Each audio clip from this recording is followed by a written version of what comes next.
vous le disiez tantôt, le thème de ce jour, la mode a changé ma vie. Notre invitée du jour, elle est belle, c'est vrai. Elle est talentueuse, elle est brillante, mais elle est surtout à la mode. Je vous demande d'accueillir tout de suite notre invitée, Madame Adama Ndiaye.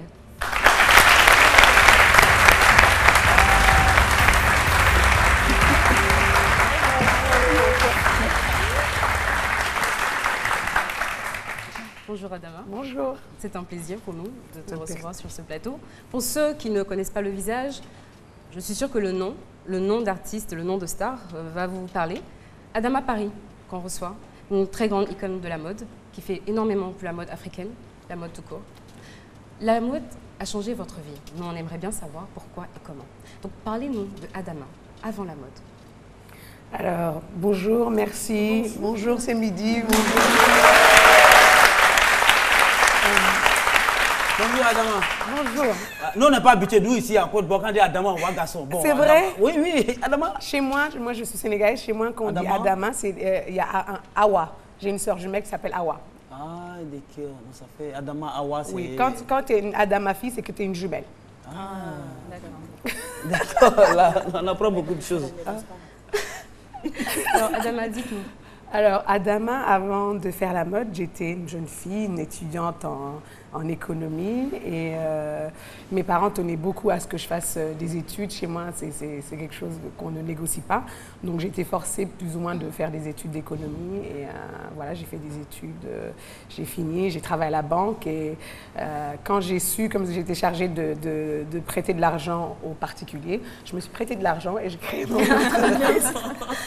Ça, c'est très, très intelligent comme voilà, solution. C'est comme ça que ça a commencé. J'ai créé Adama Paris et tout a commencé comme ça il y a 13 ans et voilà. D'accord. Donc vous passez d'une carrière d'économe, enfin quelqu'un qui travaille dans ce milieu-là, dans la banque, vous faites un grand écart, vous arrivez à la mode. Mais pourquoi la mode? Parce que j'ai toujours aimé ça. J'ai vraiment toujours aimé la mode. Mon père ne voulait pas que si j'avais pas la possibilité, j'aurais fait une école de mode ou autre chose. Mais j'ai toujours aimé ça. Et donc, pour moi, c'était naturel. Je savais qu'à un moment ou un autre, quand j'aurais pu avoir les moyens de faire ça, je me dirigerais vers ça. Donc, je tiens à préciser que les parents d'Adama étaient diplomates. Hein, Adama est sénégalaise d'origine, mais qui a vraiment... parcouru le monde, on va dire ça. Donc je disais tout à l'heure qu'elle a fait de la diplomatie artistique. Tout à fait. Que, voilà. Mais alors, quel était le deal? On suppose que vos parents sont instruits, la mode, pas question, non mais pas question. C'était quoi le deal pour pouvoir avoir la latitude de pouvoir faire de la mode? Bah, le deal, mon père, mes parents m'ont dit, bon, voilà, tu veux faire de la mode, mon père, hors de question, tu crois que tu es une blanche, tu crois que tu traites parce que ta copine Sophie, là, la blonde, il faut pas qu'elle vienne à la maison déjà. Et elle m'a dit, bon, la fausse Sophie, ouais. Et donc, il m'a dit, bon, tu fais tes études, après, tu pourras faire la mode. Mais pour lui, c'était un hobby. Donc, pour lui, tout ce temps-là, ces années, j'allais perdre l'envie. Voilà. Et il a vu que je n'avais pas perdu. Maintenant, c'est mon plus fervent supporter fan. Il vient à tous les défilés, papa. Et il dit, c'est ma fille, c'est ma fille, c'est ma fille. Donc ouais, voilà. Le deal, c'était de finir les études et de faire ce que j'ai. Et puis, quand il a vu que j'étais structurée avec mon parcours, donc ça m'a permis... Moi, j'avais une entreprise avant d'avoir une collection. Donc, il a bien vu que c'est quelque chose qui pouvait marcher. Donc, à partir de ce moment, il a commencé à me soutenir. D'accord. Donc, à ce moment-là, vous décidez que vous allez faire de la mode. Vous décidez que vous allez venir révolutionner le monde de la mode. Donc, vous repartez aux sources. Donc, vous rentrez donc au Sénégal. Ouais. Au Sénégal. Ouais. Comme dans tous les pays d'Afrique, la mode, ça reste quand même un métier difficile, surtout pour une femme. On a énormément de préjugés. Comment ça se passe lorsque vous arrivez au Sénégal?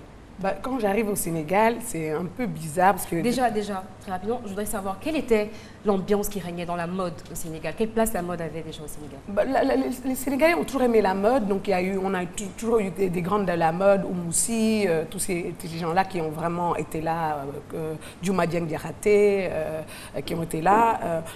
Donc moi, quand je suis arrivée, la mode était encore à mon goût confidentielle. C'était vraiment, on faisait de la mode autour des gens qui connaissaient la mode, les grandes dames, et tous ces gens qui pouvaient s'offrir la mode, mais les jeunes ou les gens défavorisés, c'était pas trop ça. Donc, j'ai vu qu'il n'y avait pas de Fashion Week, donc j'ai créé la Dakar Fashion Week il y a 13 ans. Et je suis allée, à l'époque, comme d'habitude, j'ai les cheveux naturels, donc j'avais pas le tissage qu'il fallait, j'étais trop noire, donc il y avait des codes comme ça en Afrique quand même qui font que, voilà, et j'étais jeune surtout, et ça marchait pas, donc j'ai dû prendre ma sœur qui était grande, claire et qui était bien en forme là, et je l'ai mis en avant, donc c'était elle, ma RP, qui allait discuter, parce que quand j'arrivais, il m'est arrivé d'être retenue à la porte de mes soirées, comme quoi, la bif et le moine en Afrique. Ouais. Et du coup, avec mon équipe, on a décidé de rendre la mode plus accessible. Donc, on a dit, pourquoi pas faire des affiches dans la rue. À l'époque, ça n'existait pas. Donc, on a commencé à faire des grandes affiches sur tout Dakar avec des filles qui posaient. Et tout le monde disait, mais elle est complètement folle. Après, on a été voir à l'époque une marque de bouteilles d'eau. Et on leur a dit, mais ça, c'est un support, on devrait mettre les images là-dedans. Il a dit, pourquoi pas. Donc, je suis très contente. Du coup, ça se fait pour toutes les autres compagnies. Et on a commencé à faire des défilés dans la rue ou pour les jeunes et dans les quartiers populaires, voilà, avec 25 à 30 000 personnes dehors et qui pouvaient profiter de la mode de Eliquam, de Gilles Touré, de vingtaines de créateurs. Donc, je le disais tout à l'heure, elle est talentueuse et brillante. Adama a créé la première chaîne mode africaine au monde. Et ça s'applaudit quand même. Et depuis quelques années, vous faites la Black Fashion Week pour mettre en avant la culture africaine. Pas seulement la mode africaine, mais la culture noire en général. Parlez-nous un peu de cette expérience. Alors, avec 13 ans de Dakar Fashion Week, à Dakar Fashion Week, il faut savoir qu'on donnait une plateforme aux créateurs, même d'ailleurs. Je ramenais les créateurs japonais, chinois. Je voulais que la mode vienne en Afrique et puis qu'on puisse voir qu'il y a un marché. Et moi, la Dakar Fashion Week m'a vachement fait connaître. Et donc, du coup, quand j'étais à Paris, j'étais un peu frustrée. Là, quand j'allais dans les événements, je voyais que des blancs. Et je voyais surtout pas beaucoup de créateurs afro-descendants. Et donc, j'ai décidé, il faut qu'on ait une Fashion Week parce que c'était dur en tant que créatrice moi-même d'accéder, de défiler à Paris Fashion Week. Donc, j'ai créé la Black Fashion Week. Et la Black Fashion Week, la spécificité, c'est vraiment de mettre en avant la culture noire. Et après, bien sûr, les Français m'ont tapé dessus. Ah bon, pourquoi? Oui, on m'a traité de raciste, anti-blanc. Ah bon? Oui, à cause du terme black, en fait. Ouais, tout à fait. Mais justement, en parlant de black, pourquoi le mot black? Vous ne pensez pas qu'en fait c'est une stigmatisation en appelant la Fashion Week Black Fashion Week? D'autant plus qu'il n'y a pas de mode africaine ou blanche, il y a simplement une mode universelle, tout simplement. Alors, pour répondre, ça c'est une question super intéressante et qui a très fait intéressant beaucoup... parce que là, on a notre qui a fait beaucoup fée de la mode, n'est-ce pas? Qui a fait polémique parce que c'est pas vrai qu'il n'y a pas de mode. On parle de mode européenne, on parle de mode asiatique, on parle de mode... Et je pense que moi, le terme black, c'était déjà pour effectivement les émoustiller un peu parce qu'il y en avait assez que, voilà, on n'y a pas de place. Et puis le terme black, à mon sens, ça désigne plus une culture qu'une couleur. Plus un style, je pense. Qu'une culture, c'est l'exemple parfait, c'est la musique noire. La musique noire, elle est faite pour tout le monde. Eminem, Justin Bieber, tout le monde connaît tous ces blancs qui font de la musique noire, la soul and rhythm and blues. À l'époque, quand ils ont commencé, tout le monde trouvait ça utopique. Je pense que c'est la même démarche qu'on fait pour la mode noire. Et la mode noire, j'ai décidé de ne pas mettre que africain parce qu'on oublie souvent que nous, les Africains, que les Noirs, tous les Noirs ne sont pas africains. Donc, il y a les Noirs de là-bas, il y a les aborigènes. Et pour moi, c'était... en 13 ans de carrière, en 14 ans de carrière, j'ai pu aller à Sydney, j'ai pu aller en Afrique du Sud et on ressent toujours ça. On a beau ne pas habiter dans le même continent, il y a toujours cette similitude dans cette mode noire, je veux dire, cette identité qu'il y a, peu importe qu'on soit anglais ou américain. Et c'était ça que je voulais mettre en avant. Et surtout, je voulais aussi donner la voix aux mannequins noirs. Parce qu'en Europe et en France, surtout en France, parce que moi je connais plus la France qu'ailleurs, c'est quand même assez dur. Le marché est très fermé pour ces filles qui sont aussi belles. Et quand tu viens à un casting, on te dit oui, on a déjà notre fille noire. Et oui, mais pour les blanches, c'est facile parce que ça peut être la mode. On dit ah non, en ce moment, c'est pas la mode des brunes ou la mode des blondes, mais c'est juste se teindre les cheveux. Tu es brune, tu peux devenir blonde. Mais moi, je suis noire, je le resterai noire toute ma vie. Et donc, c'était vraiment pour offrir, et parce que personne ne le faisait. Et dans nos Fashion Week, il y a plus plus de filles noires qui défilent. Bon, il y a des blanches, il y a des rousses, mais on met une attention particulière à mettre en avant ces filles. Voilà, donc on voit que vraiment... Jessica, moi j'ai une petite question. Tout le monde de votre parcours, parce que quand vous parlez, ça fait vraiment rêver, tout le monde a envie de se lancer dans le truc.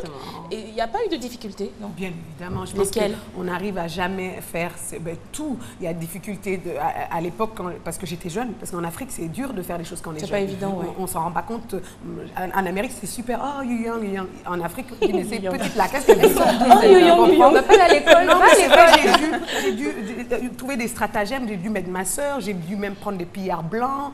Et parce que j'étais jeune, j'étais afro, j'avais pas le look, j'avais pas le truc. Ça, c'est la première chose que l'Afrique doit changer, que les jeunes, on doit les prendre au sérieux. Alors très rapidement, parce que là, je viens de lire un petit message sur les réseaux sociaux. Un monsieur qui dit, la mode, c'est qu'un style vestimentaire. La mode ne peut pas changer la vie de quelqu'un.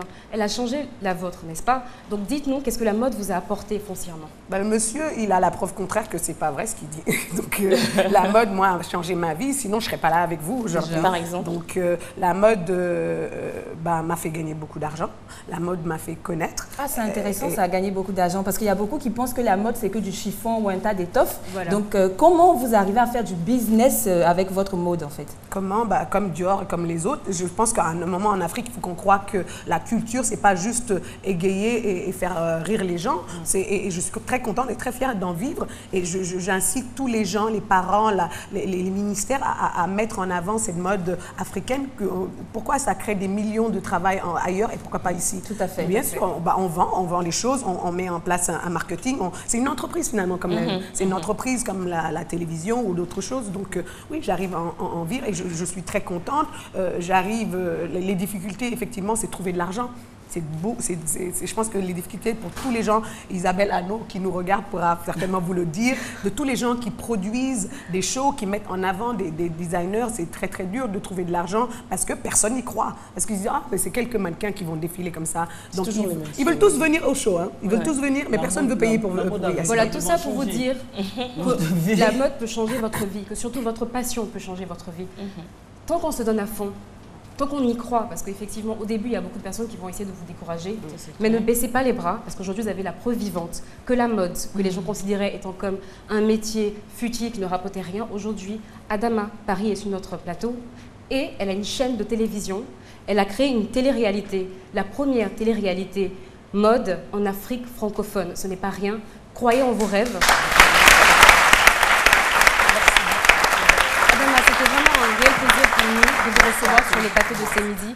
Continuez à faire ce que vous faites le mieux. Continuez à pousser la mode black au-dessus encore et encore. Merci beaucoup. Merci à vous. Merci à la Côte d'Ivoire. J'adore la Côte d'Ivoire, j'adore les Ivoiriens. Et je me sens comme chez moi ici, donc je vous remercie. C'est nous. Nous aussi. Je vous rappelle, nous sommes avec les étudiants de Master